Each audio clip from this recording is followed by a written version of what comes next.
სეზონური გრიპის საწინააღმდეგო ვაქცინით 18 ნოემბრიდან იქნება შესაძლებელი. ამის შესახებ თრიალეთთან გორის მუნიციპალიტეტის ჯანდაცვის ცენტრის ხელმძღვანელმა მარი გიუნაშვილმა განაცხადა, მისი თქმით, ვაქცინები უკვე მიღებულია და პირველ ეტაპზე ქრონიკული დაავადების მქონე პირები აიცრებიან. 4 ნოემბრიდან კი ყველა მოქალაქეს ექნება საშუალება ვაქცინის გაკეთების.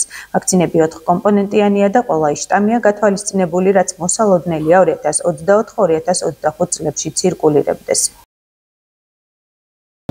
ეხლა მოიმატებს რესპირატორული დაავადებები, რაიმე განსაკუთრებული უჩვეულო ამ ეტაპზე და მომატება სტატისტიკურად ამ დაავადებების არ გვაქვს მუნიციპალიტეტში, თუმცა არ არის გამორიცხული, რომ შეტყობინებები გაიზარდოს.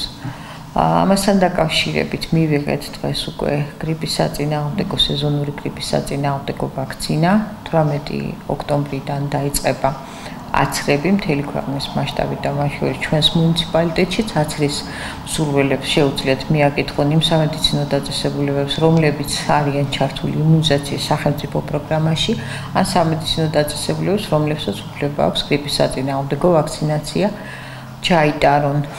პირველ ეტაპზე აიცრებიან ქრონიკული დაავადების მქონე პირები და ის პირები, რომლებიც პრიორიტეტული ჯგუფები უკვე განსაზღვრული არის ჯანდაცვის სამინისტროს მიერ ჯანმოს რეკომენდაციების გათვალისწინებით, ხოლო 4 ნოემბრიდან უკვე მთელი ქვეყნის მასშტაბით შეეძლებათ საქართველოს ნებისმიერ მოქალაქეს 6 თვის ასაკიდან, რომ ვაქცინა არის 4 კომპონენტიანი, ნიდერლანდების ევროპული ვაქცინა არის და ყველა ის შტამები არის გათვალისწინებული, რაც მოსალოდნელი არის, რომ 2024-2025 წლის სეზონისათვის ცირკულირებს გარემოში.